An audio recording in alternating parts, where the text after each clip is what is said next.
तमाम देखने वालों को अस्सलाम वालेकुम। आज की खबर सिर्फ ईरान और अमेरिका की कशीदगी की खबर नहीं।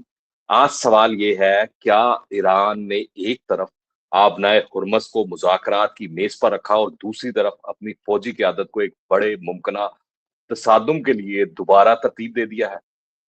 क्योंकि एक तरफ ईरान और ओमान आबनाए हुर्मस से तजारती जहाज़ों की आमदो-रफ्त के लिए एक नए फ्रेमवर्क के करीब पहुँचने की बात कर रहे हैं।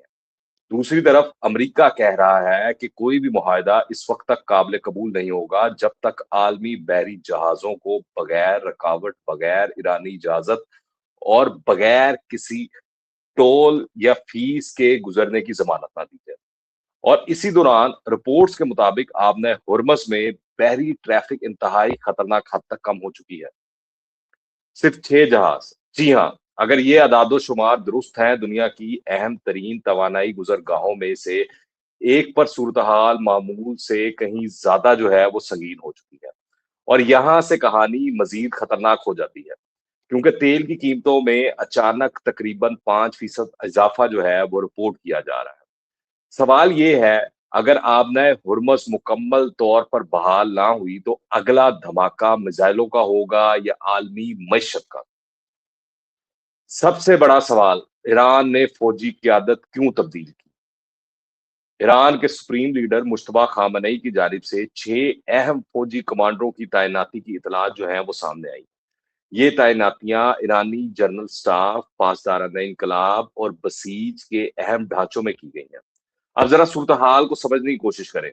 एक तरफ मुज़ाकरात, दूसरी तरफ आबनाए हुर्मस में कशीदगी और तीसरी तरफ अमरीकी दबाव और चौथी तरफ ईरान की फौजी कमान के अंदर अहम तब्दीलियां। क्या ये महज मामूल की तकरियां हैं या तेहरान ये पैगाम दे रहा है कि मुज़ाकरात अपनी जगह, लेकिन जंग की तैयारी भी अपनी जगह? यही वो सवाल है जो आने वाले दिनों में इंतहाई अहम हो सकता है, क्योंकि जंग के दौरान फौजी कमांड में तब्दीली कभी भी सिर्फ एक इंतजामी खबर नहीं होती। खासतौर पर ऐसे वक्त में जब खलीज फारस, आबनाए हुर्मस, अमरीकी अड्डे और इसराइल सब एक ही बहरान के हिस्से बन चुके हों। नए मुकर्रर करदा आईआरसीजी कमांडर ब्रिगेडियर जनरल अली उज़्मा ने अमेरिका, इजराइल और इनके इत्तेहादियों को आते साथ ही सख्त तंबीह कर दी है। इनके मुताबिक अगर किसी ने खलीज फारस के जजायर की जानिब भी बुरी नजर डाली, तो ईरान सख्त जवाब देगा। खलीज फारस मुखालफिन की कब्र बन जाएगा। ये इतना सख्त लफ्ज उन्होंने, इतना सख्त जुमला उन्होंने इस्तेमाल किया है। फिर वो कहते हैं, अब यहाँ एक बात बहुत अहम है, ये सिर्फ सियासी बयान नहीं समझा जा सकता, क्योंकि इस वक्त खलीज फारस पहले ही अमरीकी फौजी मौजूदगी, ईरानी मिसाइल सलाहियत और आबनाए हुर्मस के बहरान की वजह से इंतहाई हसास मरहले के अंदर जो है वो दाखिल हो चुका है। लिहाजा एक गलत अंदाजा, एक गलत हरकत, एक गलत मिसाइल और पूरी सूरत-हाल दोबारा खुले तसादुम की तरफ जो है वो जा सकती है। अब आते हैं उस दावे की तरफ जिसने आलमी दिफाई हलकों में सबसे ज्यादा तवज्जो हासिल की है। वॉल स्ट्रीट जर्नल की रिपोर्ट से मंसूब जो है वो अदाद-ओ-शुमार के मुताबिक ईरान ने अमरीकी अड्डों को निशाना बनाते हुए 2000 से जायद मिसाइल और ड्रोन हमले किए और दावा किया गया कि इन हमलों में के नतीजे में 42 अमरीकी तैयारे मुतासिर या तबाह हुए और मजमूई तौर पर तकरीबन 13 अरब डॉलर्स का अमरीका को नुकसान उठाना पड़ा। अगर ये अदाद-ओ-शुमार दुरुस्त साबित होते हैं, तो इसका मतलब सिर्फ ये नहीं कि ईरान ने हमले किए।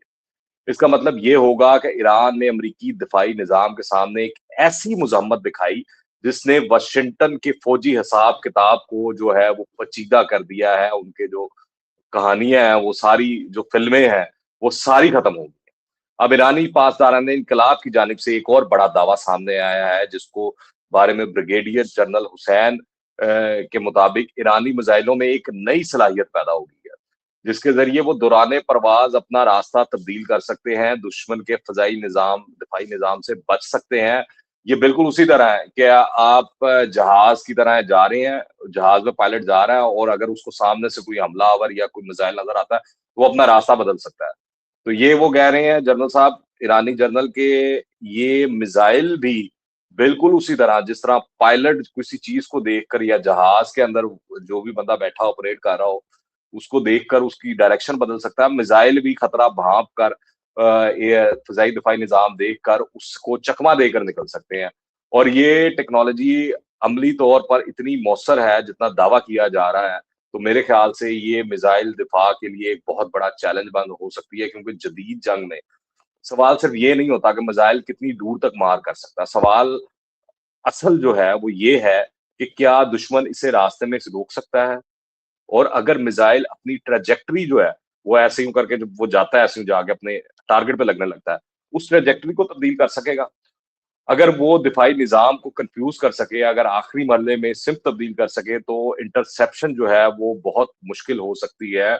हमने ये हालिया जंग के अंदर देखा भी कि इतनी बड़ी तादाद में जब इसराइल ने तल अवीव या इसराइल के ऊपर वो जब मिसाइल दागे और ड्रोन्स दागे, तो उसके बाद एक वक्त ऐसा आया जब जो ये मिसाइल डिफेंस सिस्टम था, एयर डिफेंस सिस्टम था इसराइल का, वो हमें नाकाम होता हुआ दिखाई दिया। वो नहीं रोक पाया चीजों को। दूसरी तरफ अमरीकी सदर डोनाल्ड ट्रंप का मौकफ बिल्कुल मुख्तलिफ है। ट्रंप का दावा है कि ईरान मुश्किल तो पैदा कर सकता है, लेकिन उसके पास पैसा नहीं है। उन्होंने ईरान को मुकम्मल तौर पर गिरावालिया करार देने और ईरानी फौजियों को तनख्वाहें ना मिलने जैसे भी दावे किए, जबकि महंगाई की शरह के हवाले से 309% का अदद पेश किया। यानी कि 309% जो है ईरान में महंगाई हो चुकी है। ये अमरीकी सदर डोनाल्ड ट्रंप दावा कर रहे हैं, मगर आप देखें जब से जंग जारी हुई है, शुरू हुई है, जो चीजें रिपोर्ट हो रही हैं कि ईरानी हर रात जो है अपनी हुकूमत के साथ, अपनी रियासत के साथ, अपनी कौम के साथ, अपने मुल्क के साथ इजहार यकजहती के लिए सड़कों पर आते हैं और मगरिब और अमरीका और इसराइल को पैगाम देते हैं कि हम सब एक है, हमारे इख्तलाफात होंगे, मगर इस जंग के दौरान हम आपके खिलाफ इकट्ठे लड़ रहे हैं, चाहे जितनी मर्जी महंगाई हो, चाहे जितने मर्जी हालात जो है वो मुश्किल हो जाए। अमेरिका कहता है कि ईरान माशी तौर पर कमजोर है। ईरान कहता है हमने अमेरिका और इसराइल को रोककर दुनिया को दिखा दिया कि हम मजबूत हैं। रिपोर्ट्स के मुताबिक आबनाए हुर्मस में जहाजों की आमदोरफ्त खतरनाक हद तक जो है वो कम हो चुकी है। सिर्फ 6 जहाजों तक रह गई। अगर ये सूरत-हाल जो है वो बरकरार रहती है, तो मसला सिर्फ जहाजों का नहीं होगा।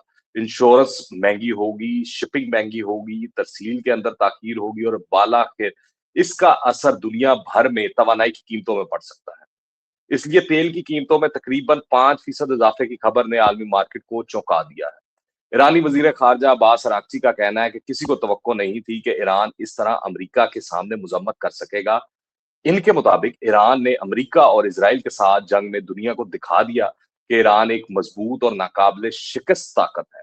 ये एक इंतहाई अहम सियासी बयानिया है, क्योंकि तेहरान सिर्फ जंग नहीं लड़ रहा, तेहरान बयानिया भी लड़ रहा है। और ईरान चाहता है कि इसके अवाम ये समझें कि मुल्क ने सुपर पावर के सामने खड़े होकर मुजम्मत की। अमेरिका चाहता है कि दुनिया समझे कि ईरान फौजी और माशी दबाव के नीचे है, और इसी बयाने की जंग में आबनाए हुर्मस सबसे बड़ा हथियार बन चुकी है। ईरानी सरकारी मीडिया के मुताबिक जो सदर मसूद पजिश्कियान है, उन्होंने गुज़िश्ता माह supreme leader Ayatollah Sayyid Mojtaba Khamenei से तकरीबन 7 घंटे तवील मुलाकात की। ये बड़ी अहम मुलाकात है जो रिपोर्ट हुई है कल। रिपोर्ट के मुताबिक सुप्रीम लीडर ने कौमी इत्तेहाद, यकजहती और अवाम के माशी हालात पर तवज्जो देने पर जोर दिया। ये बात बहुत अहम है, क्योंकि अगर ईरानी बैरूनी दबाव, जंगी पाबंदियों और आबनाए हुर्मस के बहरान के सामना कर रहा है, तो अंदरूनी इस्तेहकाम भी फैसलाकुन बन जाता है। सदर पजिश्कियान के मुताबिक अमेरिका और इसराइल ने ईरान में बदअमनी करने और मुल्क को कहत, लूटमार और समाजी इंतशार की तरफ धकेलने की कोशिश की। ईरानी मौकफ के मुताबिक दुश्मन के हमले मसनूई जहानत से हासिल करदा डेटा की बुनियाद पर किए गए, और ईरान ने जासूसी नेटवर्क और मुबीना उजरती अनासिर के मंसूबों को नाकाम बना दिया। तो ये बड़ा अहम है। आप देखें गुज़िश्ता दिनों जो मुज्तबा खामनई आयतुल्लाह, उनकी एक वीडियो भी जारी की गई था, जिसके अंदर उनको दिखाया गया कि अपने वो रुफ़क़ा से मिल रहे हैं, मुलाकात कर रहे हैं, बातचीत कर रहे हैं, आइडियाज़ शेयर कर रहे हैं। तो ये बड़ा अहम है, ये जो मुलाकात रिपोर्ट हुई है सदर मसूद पज़ेश्कियान और आयतुल्लाह खामनई की। इन बयानात से एक चीज़ वाज़िह है, तेहरान समझता है कि जंग सिर्फ सरहदों पर नहीं लड़ी जा रही। ये जंग इत्तलात की भी है, ये जंग मईशत की भी है, ये जंग साइबर और इंटेलिजेंस की भी है, और सबसे बढ़कर ये जंग हौसले की है। मेरा नाम है नवीश शेख, और अगर आप चाहते हैं कि हम इस बहरान के अगले मरहले के ऊपर भी गहरी नज़र रखें, तो वीडियो को लाइक करें, इस चैनल को सब्सक्राइब करें, कमेंट में अपनी राय का इज़हार ज़रूर कीजिएगा। मुझे दीजिए इजाज़त, अंटिल द नेक्स्ट टाइम, अल्लाह हाफ़िज़।